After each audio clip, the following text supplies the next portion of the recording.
let me tell you the three type of clients you're mostly going to be working for as a freelance copywriter.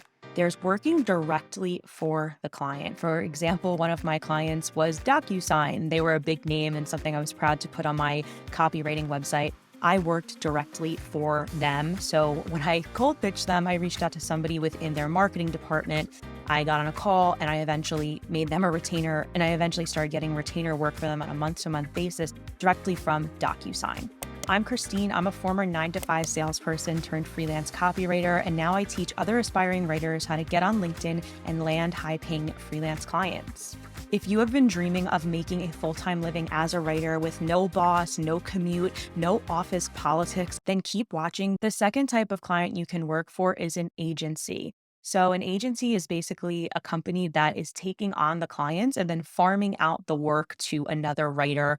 They usually have a business that's broken up into several different parts. There's usually a CEO who handles getting the client and doing the business aspect of it. They'll typically have an account manager who's responsible for dealing with the client, making the client happy, making sure the client gets what they need. They handle all the communication. And then that account manager will get on a call with a writer and tell them what needs to be done. I'm going to share my experience working with agencies. It hasn't been great.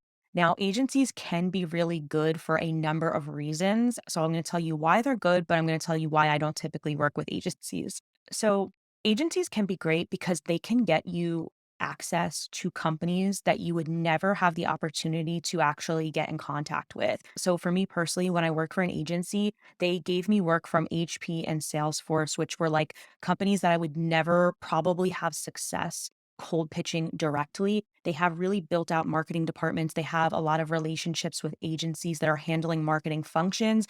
So if anyone was to ever answer me from some of those organizations, they'd probably just say, no, we use an agency for that. So the agency kind of owns really valuable relationships with a lot of these big companies, and the writers who are working for those agencies get those assignments. Not only can they give you access to really coveted clients and your dream bucket list clients, but they handle a lot of the business development tasks that writers absolutely hate. So, if you have a relationship with an agency where they're giving you work every single month, you don't have to coordinate with the client. You're probably not emailing back and forth with the client. You didn't need to land that client and convince them and sell them on you and your writing services because the agency is brokering that relationship. So a lot of writers will have like one or two agency clients that they rely on to give them month to month retainer work. So that is obviously a huge selling point. Now, for the downsides, anytime there's a middleman, they're going to take a portion of your rate. That's the number one reason why I don't work with agencies at this point in my career, because I'm confident enough at cold pitching and getting my own clients that I don't need somebody to take a large portion of my fee. Now, I wouldn't care about how much of the fee is taken out if I still got to command my rate, but I am charging at the higher end. So that is why so many agencies at this point have actually turned me down after asking me to work for them, because when I tell them what I require in terms of pay, they realize it would eat too much into their profit. So there's no point in working with me. So I have yet to find an agency client that is going to pay me the same amount and the same rate that I get from going direct to the client. So for me, I guess it's more worth it for me to cold pitch the client myself, build my own relationship, and command my full rate and have more control over the entire process. I believe every writer, even the ones that are introverted or who don't think of themselves as salesy and great client relationship managers, I think we're all capable of working directly for the client and don't necessarily need to be so reliant on these agencies. Now, the third reason why I don't work for agencies is because I have not been treated well by the writing agencies that I've worked for. I think this is something that might be specific to my niche, which is B2B technology, specifically software.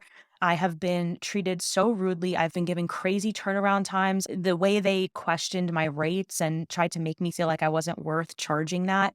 They can be very manipulative and very rude in the way that they deal with writers. I find that agencies don't value writers or what a writer does, and therefore they don't show enough respect for me to want to continue to work with them. Some of my hardest days as a freelancer, and we all have these really hard days as freelance writers, we get bad feedback or we get ghosted by a client or our client gets fired and all of a sudden we're out of one of large portions of our income. It can definitely be a really rocky road. And I have to say that some of my absolute worst, rockiest days were with my agency clients. And that's why I just really don't bother with them anymore.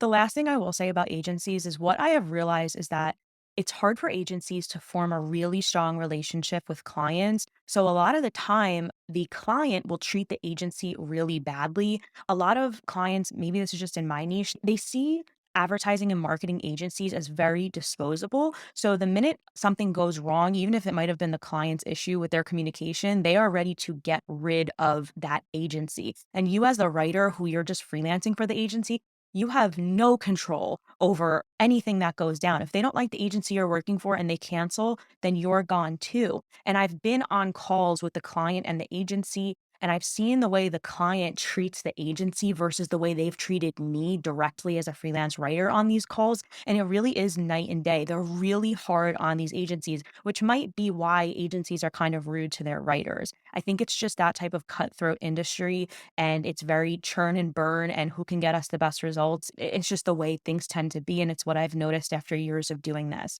Now, the third type of client you can take on is what I like to call the entrepreneur, the solopreneur, or the influencer. And that's somebody who is really running the show as one person or just has a really lean team. They might be very early stage startup and they don't have a typically structured marketing department. So I've taken on a few clients like this, and the pros are is that you can form a really strong relationship and get ongoing work from that person. Some of my really strong relationships have been with entrepreneurs who need content as like a side hustle. They're building thought leadership, they're building their brand, and they need a writer to help them ease the load in terms of creating content. What was cool about that in the very beginning was that they were just like paying me directly on Venmo. We didn't have to go through all of the hoops of getting contracts signed and legal and dealing with kind of more of the widespread marketing departments that I was used to dealing with. The big downside, and probably why I steer away from this client now, is that they are so close to what they're doing that they have a lot of edits, revisions. They're very picky and they tend to micromanage the process. What I've experienced with my clients, and I think that's why I've stayed in the tech niche, is that when there's a big marketing department and there's several people that you're interacting with and there's all these different goals, they kind of let me do my thing. They trust my judgment. They're more than happy when I tell them that I only give one round of revisions. And they tend to have a more hands off, chill demeanor. Whereas when it's somebody's like personal brand or a smaller company, they really tend to be, for lack of a better word, up my ass. And I really struggled, even though crazy enough, I liked these clients the most and had the strongest connection with them, but they were the most difficult to work with. I think they're just so close and personally invested in what they're doing that nothing I did was really good enough. And it wasn't a great feeling despite me loving what they were doing, loving their mission, their cause.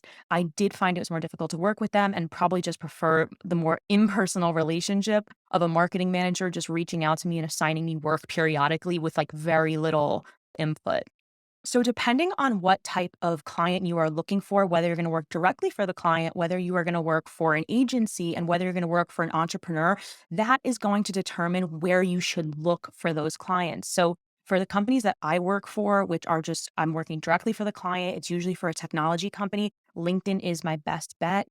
Now, if you want to know the story about how I actually got on LinkedIn and built my freelance business step by step, you're going to want to download my LinkedIn guide below. I tell you a little bit about how I transitioned and replaced my 9 to 5 income with a freelance income. It's a free downloadable guide for you, and you can learn how to set yourself up on LinkedIn step by step.